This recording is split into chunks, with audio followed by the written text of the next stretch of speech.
So here's my seat. This was bought brand new off eBay. Was 140 quid or 130 quid. Can't really complain. Obviously, you know, you're a bit restricted getting in and out and things like that, but you know, it's not too bad really. Most people can squeeze into these things. Definitely recommend buying a new seat versus a second-hand one, because it will mould to you and it won't be already moulded to somebody else, and it's going to be comfier and less tatty. The harness, that's a 6-point harness. That was £35, absolute bargain if you ask me. Let's zoom in and get a bit more detail on that. So you might wonder why there's a harness, but I'll come on to that in a minute really. But yeah, so there's the seat. So you can see the seat mounting. Nothing particularly amazing to look at, but and around the back you can see all the attachments for the seatbelt harness. These are just some bent brackets if you can make that out. It's a bit dark really. Just a couple of eye bolts really, and then obviously the harness clips straight onto the eye bolts.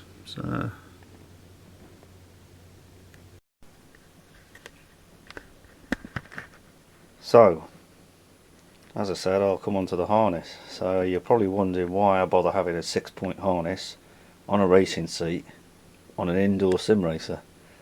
Well, believe it or not, there is actually method in the madness, strangely enough. So the advantage of having a harness is, so imagine you were sitting at your table, like, I don't know, a computer desk or something like that, and you're on your seat, I don't know, like your computer seat, and you've got your pedals underneath the table and your steering wheel, and maybe you've got to keep moving them out of the way because you've got to do your homework, or you've got work to do, other things to do on your table. And every time you set it up, you put your wheels in a slightly different place, or your pedals are in a different place, and your seat height might vary. Well, every time you race, every time you get in your car, you've got to kind of recalibrate your brain to where everything is. And it's not some major deal, but your brain still has to recalibrate. Now, in a real car, you don't get that. Generally speaking, your pedal's in the same place, your wheel's in the same place, and your seat generally is, as the driver, in the same place. So every time you get in, you know exactly where everything is, you know exactly the leg length, the reach, how much force you can put on your pedals, or how much throw your arms have got, and things like this. So the advantage of having a seat, or more like a race seat, is that you have the same posture position every time because you're snugged into a reclined bucket seat.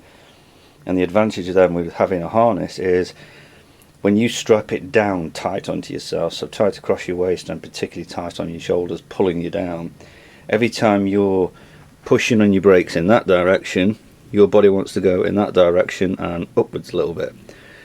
So the reality is the harness is constantly pushing you down and holding you down in that direction. So that means that you can calibrate your braking pressures, or brake, you know, how much force to put onto your brakes and when to let it off. You can calibrate that through muscle memory a lot easier. So once you're pinned into the tight, and I have it done up really tight when I'm in there, and it stops me from moving around. So that it means that when I'm driving, you know, maybe I'm learning a new course, for example, and each time I go around the bend, I'm getting a little bit better on my braking. And the reason I'm getting a little bit better each time is not just from looking what's on the track, you know, where my markers are. It's from feeling the brakes. And for example, every car is different. Each car has a different braking quality. You know, some brake later, some lose the back end easier, you name it. Some have crappy front brakes. Each time you're learning a car or learning a circuit, you have to go around lap after lap after lap after lap, and eventually you'll dial it in. Well, if you strap down, you dial it in quicker. And it means that then when you get into a race, whether that's a race against AI or whether it's a race against other people, you will have more consistent braking capabilities, and also your accelerator as well, because you are locked in space then. So though it seems a crazy thing, that's the primary reason for it. The second reason, believe it or not, is also immersion. So when you've got this thing strapped on around you, you feel like you're more in a race car. And the whole idea is you're trying to create this sensation that you're driving a race car. So when you've got this strapped up and you're pinned down tight and you've got your racing gloves on and so on and so forth, then yeah, it makes you feel like you're in a race car. So as far as the actual frame goes, most of it's 40/80 profile. I've obviously made up sections with 40/40 profiles. You can just about make out the seat supports there, and the cross bracing. These are my uprights up to my steering wheel. It's getting blinded by the light there. And then it all goes around the back, and obviously up round the back to support the TV. This is absolutely rock solid. Aluminium, I bought this, it cost me about 350 quid for the aluminium. The brackets, I'll show you the brackets shortly, they're very cheap compared with the original Rexroth ones. I think I've got about 40 brackets on it or something like that. There's quite a few brackets, but ultimately it's rock solid, so it is ultimately worth it, you know, to get the stiff setup. Even with the, you know, people talking about 6 Nm wheels, oh, you don't need a stiff setup. It's nothing to do with how stiff the setup is. You're stronger than this wheel is as a human being, so you start yanking this about and forcing it and pulling on it and whipping it from side to side, then you're going to flex your frame, doesn't matter what wheel's on it. So yeah, the stiffer you can make this thing, the better, really. The keyboard is just mounted on basically a bar, and it's got one of those hinges, so you can make that out. Got one of those hinges there. So again, these are all designed for the Rexroth stuff, so at least I can sort of move it out of the way to get in, move it closer to me to type what I need to type, and then, you know, if I'm storing it and I don't want to be using it, I can move it to one side like this. So handy. And that's all that is a piece of 1mm steel, cut to size, bent, a couple of bolts holding it down. That's it. Obviously all my cables get tie wrapped, we can say that, but all the cables get tie wrapped into the frame, so that goes everywhere, you know, without any exceptions. And that's my USB hub, so things like the handbrake, the little screen, they all get plugged in there. And then this little gizmo here, handy little feature if you're building these rigs. Just get yourself a little linear rail. So there's a sort of 10mm piece of polypropylene plastic tapped onto the carriage. A couple of little carriages underneath, and then bolted down is this rail. So I can sort of pull it back, use my mouse, and then shove it out of the way when I don't need it. Proper handy little thing, and actually has come in more useful than I thought it would actually. So definitely recommend doing that. So you can see all the sort of bracketry work in here. Sort of, there you can see the plate a bit better for the steering wheel now. Let's see if we can get down here so you can see the plate for the pedals. It's not very clear, I don't think it's worth trying to show it, to be honest. So that's the general setup for the rig, really. So I think my original buy was about 340 quid for the aluminium. And then I went back and bought some extra bits for example for the frame. So for example, I built that back bit of frame, and then I've added this bit on since, this bit at the front. So I think I spent another 60 quid or something, 50 quid or something like that on extra aluminium and some more brackets. And so as far as the plates, incidentally, these plates, I got them plasma cut out of 5mm steel. They cost me, I think it was about 17 quid. Something like that, 17-20 quid each of them cut out, and then I paid them a fiver to just put, you know, 4 bends in each one. So ultimately it's only cost me about 40 quid for the plates to be made or something, 50 quid tops. So again, that wasn't cheap, and then just a couple of cans of black spray paint really, just to stop them rusting. So you can just about see around the back of the TV. There's all the cables for the TV and the surround sound. So we can get around a bit more. So originally my subwoofer used to sit on that little shelf there, and when I first built this rig, my monitor was sitting on this back frame. So you can see these uprights, they're all cross braced, so literally nothing moves, and now these are in. It's absolutely, let's see if we can move it, it's absolutely rock solid. So it's a good setup doing it like this, really. Okay, so these are your angle brackets. Now you'll notice there's two different types, and I've shown these deliberately so if people are going out buying brackets you'll understand what the difference is between good quality and bad quality. Well, not bad quality, but as in cheaper ones, and that is noticeable. So on the right hand side we have the Rexroth, genuine Rexroth ones. Let's turn that around so you can see the back of it. You can see the wall thickness on that, and then you can compare it to the wall thickness on that one. And you'd probably think, oh well, there's not a lot in it really, but it's not down to wall thickness, it's down to the quality. In fact, you can probably hear that, and it's noticeable. So put it this way, if you've got this one and you put a bolt through and you've got a T-nut in the slot, you can tighten it down as much as you want, and you'll actually strip your thread before you damage this. If you did the same thing on this one, you would literally shatter the bracket and it will crack. Trust me, I found out the hard way, and it'll just shatter straight across here. They're very weak, but for what you need it for just simply holding things in place, get yourself an eBay, and again you can pick these up like a pack of 10. It's not much. I think it's like they're about £1, £1 or £1.20 each or something like that. I can't remember off the top of my head, but compared it with one of those, which is they're nearly £6 each from Rexroth. It's a no-brainer. So just get yourself buying these. That's all you need when you get building a rig like this. So Rexroth stuff, just for those who are wondering where this aluminium profile stuff comes from. These alley profiles are designed for machine housings. So imagine you've got like a machine or a robot cell or something like that in a factory, and it's got to have a sort of frame put around it, like a protection frame with plastic screens in and stuff like that. That's what this stuff's designed for. So of course you need heavy duty brackets, because if your robot goes wrong and hits the frame, it's got to act as a protective screen, so it's got to hold together. You don't need that. You're just holding the frame together in your lounge or in your bedroom. So just get yourself the cheap ones.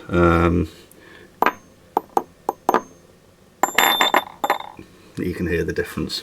So this is really, really light grade aluminium. It's poor quality aluminium. It's more a blend of aluminium, whereas this is a very good high grade zinc alloy. Very, very strong. But don't waste your money getting these ones. Just get yourself some cheap ones. Just don't go overzealous when you're tightening them, that's all. And again, these come in 40/40, so this is for 40/40. This is the one that's slightly narrower. That's for the 30/30 profile, but that's all you need, guys. So regarding T-nuts, you've got that style on the left, the ones in the middle, and the ones on the right. So the difference is, you can buy either genuine Rexroth stuff or you can buy aftermarket copies. Just get the aftermarket copies, there's not much difference between them. The left hand style you have to slide in ready into your profile, so you've got to think ahead about when you're assembling things what you want going where, and therefore where the actual nut's going to be, and slide it in. So if, for example, you'd have to slide 2 in ready, and if you're putting something on the end of your profile and it blocks it off, then you've got to disassemble it all just to get a nut in. So you have to think about things like that. The second style in the middle, these are drop-in nuts, drop-in T-nuts. So basically you can put those on the end of the bolt, turn them parallel to the shaft, drop them in, and then as you rotate and tighten, it swivels around and then the bolt tightens up and it locks in place. The last type, which are the most expensive, these are ball detent ones. So they've got a little, it's quite hard to tell, but there's a little ball bearing basically that sprung loaded, so you can slide it in and it won't move. It will move if you push it, but if you were to move your rig around, the actual T-nut, or the slot nut as it's called, would basically stay in the same place. That middle one incidentally is a small M6 version for the 30mm slot, 30x30 profile. You can get them off eBay. You buy them in like a bag like that. Not expensive at all. They're generally quite cheap. So that's how you do your T-nuts.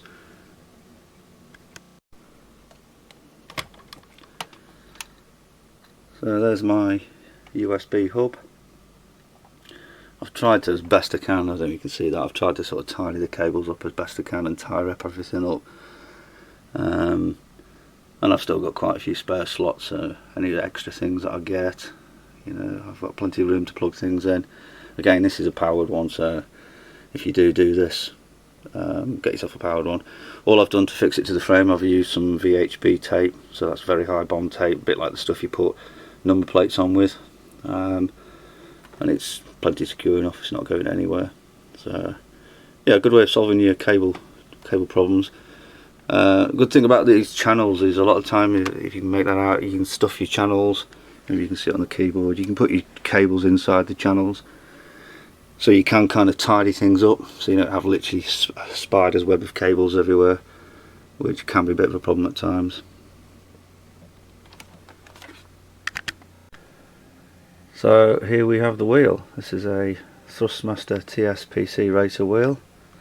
I'll come around the front a bit more. Good selection of buttons if you need them. I tend to not use these buttons really. The only ones I use are the yellow and the red one at the top, which I use to look left and right, just for quick glancing. Alcantara wrapped, built in. You can make that out as a built-in rev light. It's actually a really nice wheel. I have to say that I'm really impressed with it. So I bought this with the pedal second hand for £400. It was like new when I got it. Absolutely like new, so it was an absolute bargain really. I'll just move gradually around the back so you can see around the back of it. So that's the base unit, bit of a chunky monkey, but yeah, it's about 6 Newton meters of torque.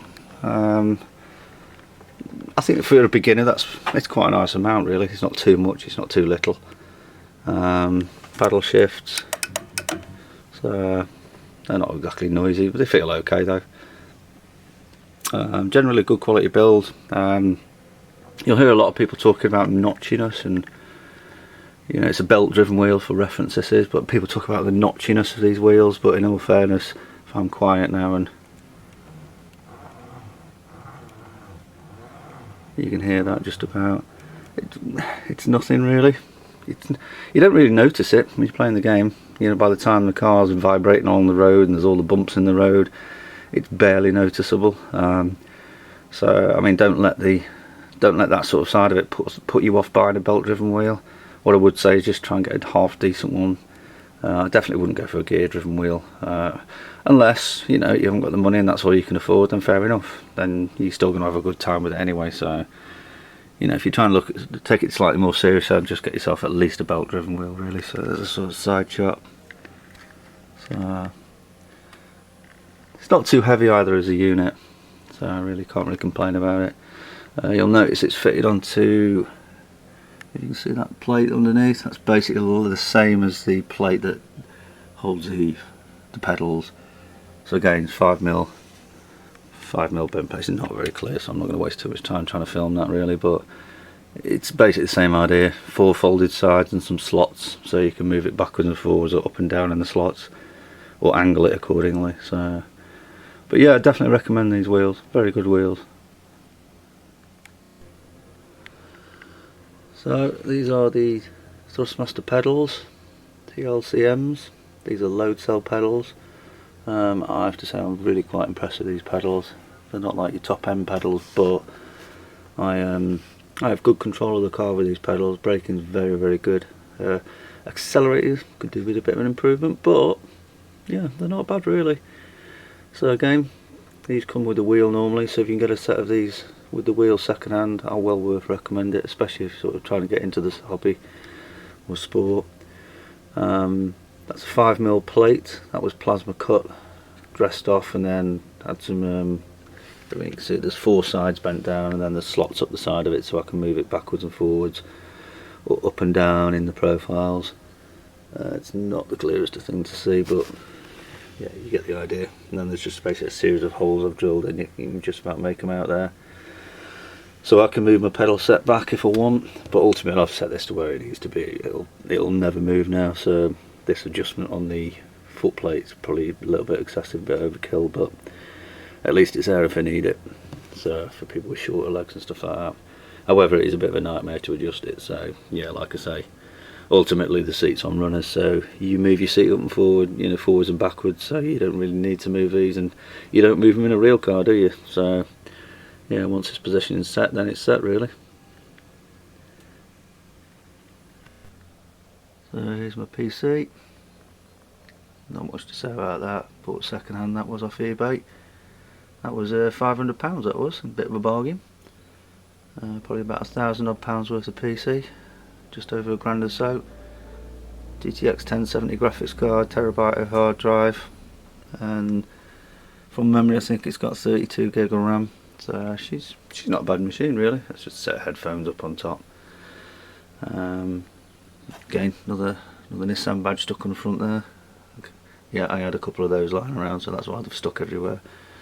So I definitely recommend buying a second-hand PC for those who are looking to get started. It's certainly a cheaper way of doing it, to be honest. So here's my handbrake. I'm sure a number of you will recognise these. Mine's got a slight modification to it, so you can make that out. I've got an extender bar in there. So basically I get a much longer lever basically, so I get a bit more precision when I'm trying to brake. That's just bolted down by that plate there. Nothing particularly complex. I'll show you briefly the springs that you can get in these. These are called die springs for reference, the ones that are in it. So they just run here. You just undo this bolt, open this top, undo this bolt, take it out, put your new spring in, close it, obviously do it back up, but they're just called die springs. So the ones that come with it are way too soft, way too soft. Didn't like it at all. So from memory, the one that was in it was a yellow spring, which is the softest. So you can get these springs in different hardnesses. So I ordered a set like a soft, medium and hard. And I ended up putting a green spring in, which if I remember rightly was the stiffest spring. It was that or the medium, I can't remember which it was now, but I've got the green spring in, so I'll show you the springs in a minute. But this was an absolute bargain, can't go wrong with these, I'm really pleased with it. There's a tiny little bit of play, but you don't care about it, you don't even notice it.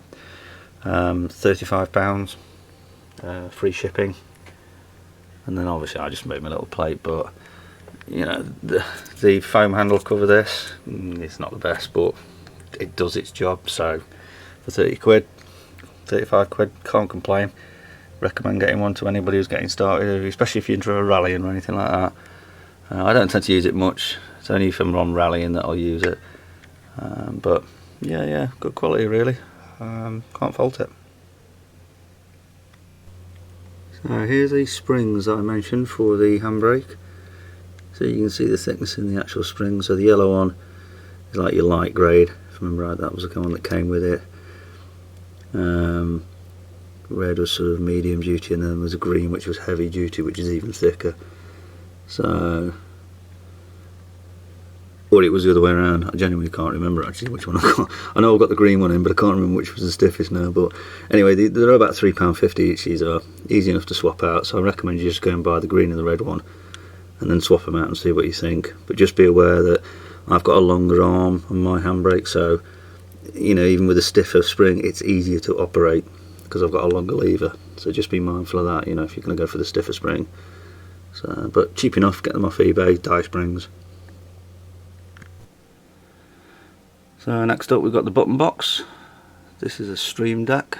I'll show you what they look like in a minute, but it's basically for streaming, but you can use it as a button box. I got this second hand again, can't go wrong.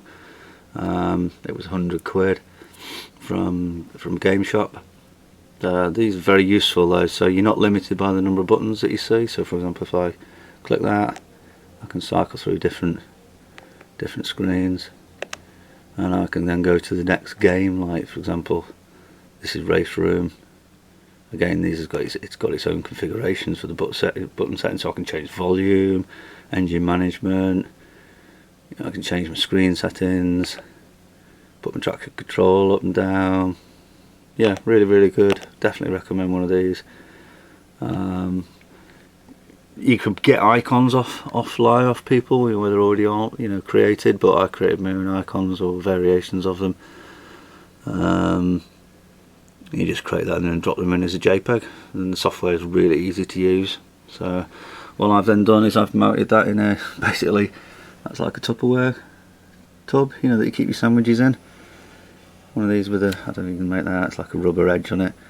So I just basically cut the back out, cut a piece of 18mm ply and araldited it in, a couple of bolts to make sure it doesn't come loose, and that's my housing with the front cut out.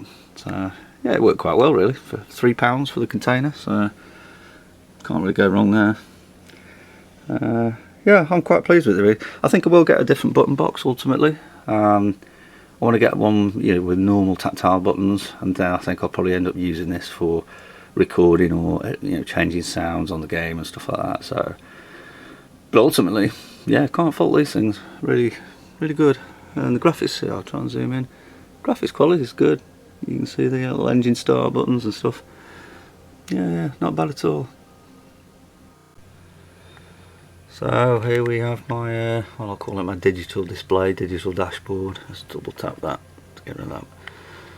So what I've got is I've got a little aluminium frame I've made out of steel and aluminium, bent aluminium sheet at the steel sheet at the back and some aluminium profile cut out and then notched out for the power button. So it's just a tablet. You can sort of see that will slide in and out. That's a bit clearer. There you go. That's a bit better.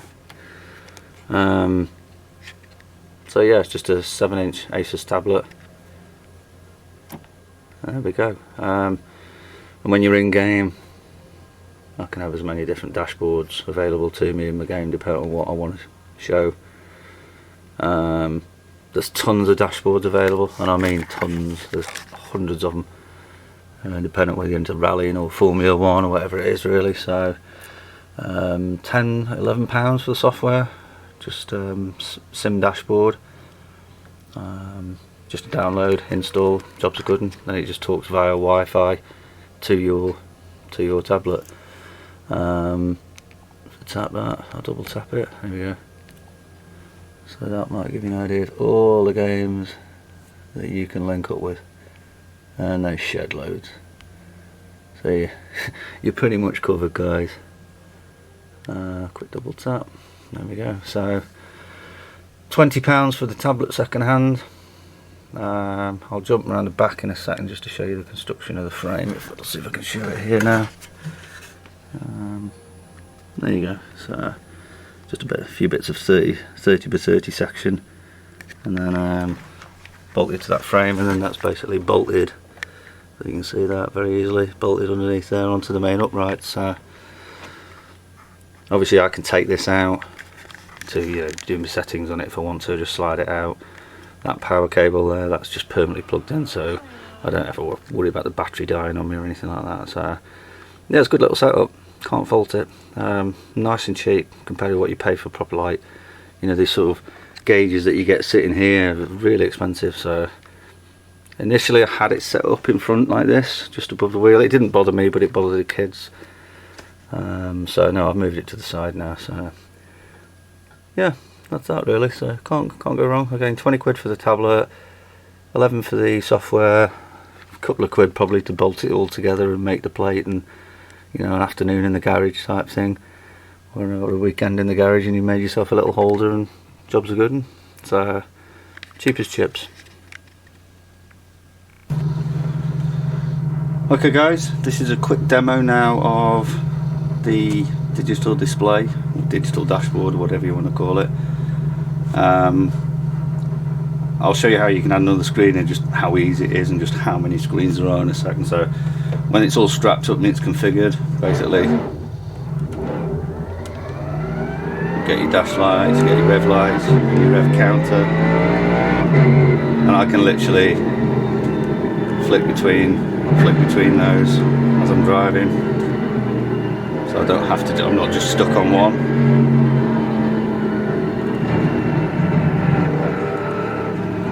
So yeah, really good bit of kit, bit of software. Again, depending on which screen, you can choose tyre pressures, what telemetry show.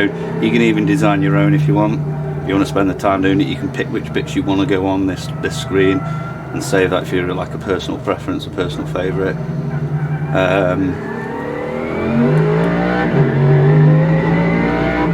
Yeah, it's quality.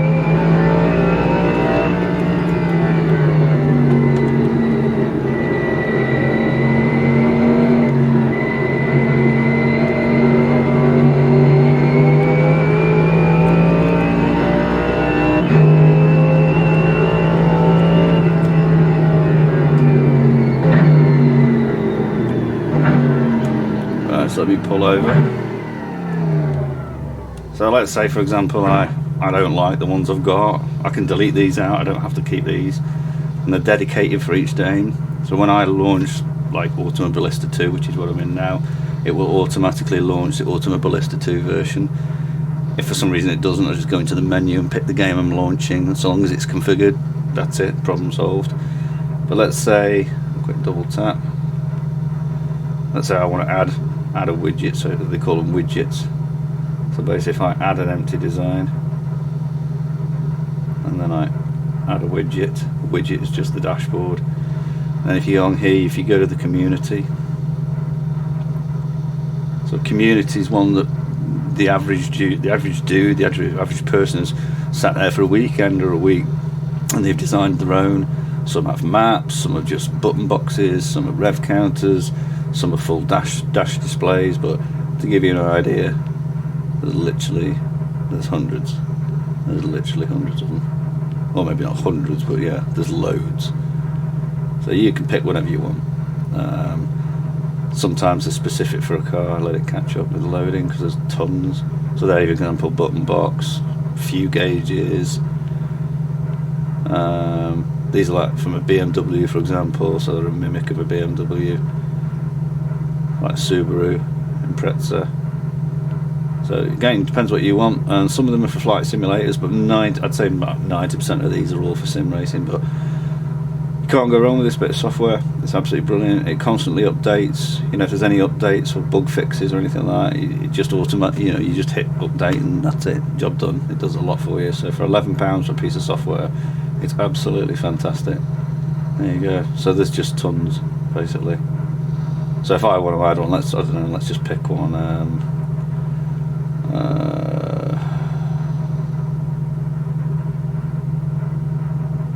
That's one I've already got.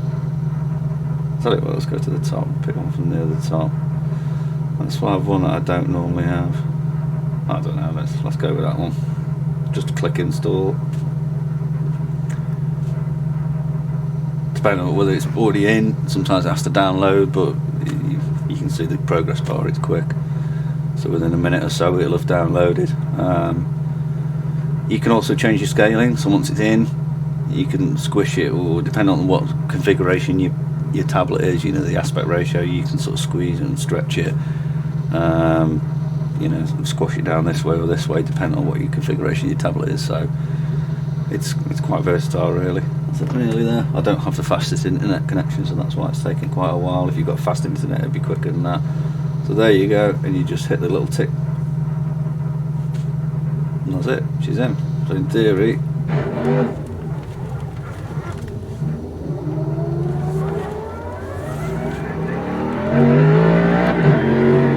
and things like fuel gauges and temperature gauges, they will work, so they're reading telemetry from the game, so your fuel will go up and down as you drive, and your temperature will go up and down. Yeah, really good, really good though. Anyway, so that gives you a rough idea of what the digital display is like, really. On top of the screen, that's my soundbar. Excuse the paint, bit of paint on it there. So that works in conjunction with the subwoofer, obviously. It's a Samsung system. So just for reference, your HDMI runs out of my monitor, out of the back of my PC into this, and then out of this into the back of the TV, and therefore it cuts the sound out from the TV, so you don't get dual sound. Really good. Definitely recommend getting like a decent soundbar like this or something to stick on top, because compared with like the original sound system I had, which is just like one of these pod speakers, which is kind of like computer speakers, it was a bit pants, really. I mean, it's a no-brainer when you hear the difference between them and see the difference. You know, you can see why they're better. So reference the pixelation argument. That's how much I have to zoom in to see pixels. Yeah, with my camera. Bearing in mind my head is back here. So the front of the lens is where my eyes are. So when people say the resolution's an issue, it's not at all. And like I say, you know, 120 mile an hour down the road with cars either side, you're fighting to get around a racetrack, you don't even notice it. So you know, I'll show it again when the game's launched, just to, you know, help you understand what you're looking at. But yeah, you can see it's barely noticeable really. So yeah, without question guys, you want to get yourself a cheap setup, there's a 43-inch screen. You can see that relative to my rig. Nice decent size. There you go, pan it out a bit so you can get a bit of context. And by the time you're sitting in the seat, and my seat's forward, so my seat literally, yeah, my head's probably about where my lens is now. So in the peripheral vision with your eyes obviously sees further than that, but generally guys, you can't fault a good TV like that. And for 80 quid, seriously, 80 quid for second hand from a charity shop, absolute bargain, absolute bargain. I would have paid 800 quid for a monitor that size if it was a computer monitor or something like that, you know, would have been expensive. So if you're getting set up, that's the way to go guys. Okay, you can probably just make out a little black box down there, that's the subwoofer for the sound system. 100 watt subwoofer, so she's got some oomph. And it's good enough that it acts kind of like a transducer kit, so I can literally see vibrations through the seat, the road texture, and you know, the bumps on the curbs and stuff like that. So it's very, very good, and engine noise, I can feel that through the floor. So definitely worth getting a good sound system. You'll see a demo of that later when I sort of start the car up and so on and so forth. So this is the camera setup, roughly about my sort of just above my eye line, and right next to the chair, right next to my head, so it gives you a rough idea of what I'm looking at on my 43-inch screen sort of visibility. So you can see the edge of the screen here and here, top of the wheel here, top of the screen up here, so it's pretty much all in your face, so you don't really notice much outside, especially if you turn the lights off. It's pretty good. I'm just going to do it very quickly because it will piss the neighbours off basically, but I'm just going to turn the volume up to probably about 19, 18, it's on 14 at the moment, so I'll just take it up to 17, 18, so you can hear in the cockpit view if I just accelerate for a second.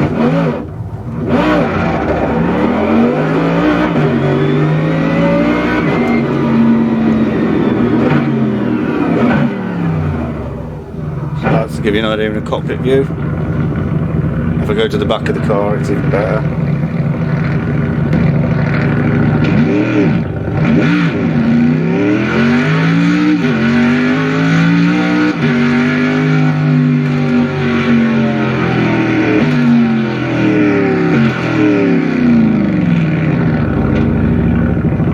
V8 sound lovely on a good sound system. So anyway, let's turn that down. So yeah, that's the difference between getting a decent sound system and just having a couple of little speakers. Like I say, if the neighbours go out, I can crank this up and it's awesome. So yeah, decent sound, don't underestimate it. Okay, so this is just a quick view with the camera set up above my head, just behind my seat, so it gives you a rough idea of everything that I can see when I'm driving.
flashes.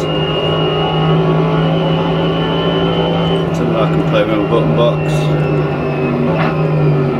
I can drop my brake bias while I'm doing it. So there you see my brake bias is dropped on the screen there. Ooh. Pay attention to where I'm going.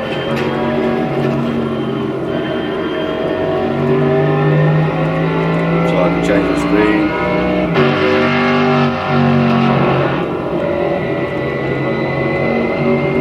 I can change the volume. I can drop my volume down, up and down.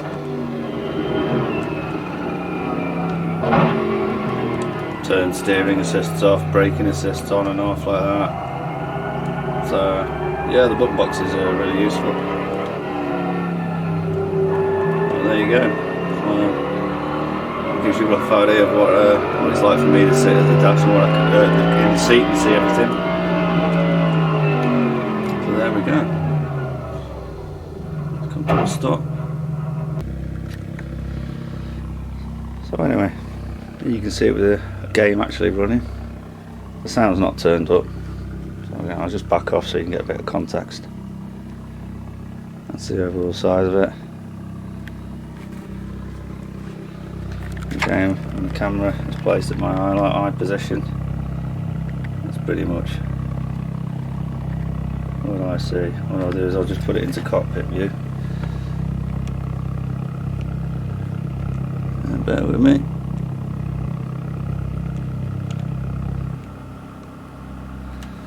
So yeah, that gives you an idea in cockpit view what you get. So I just had to adjust it on the button box to change my views. There's a good view really with a 43 inch.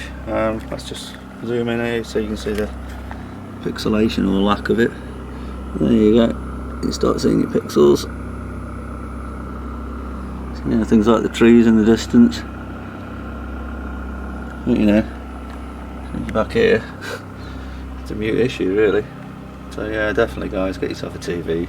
I wouldn't waste my money on a monitor, I really wouldn't.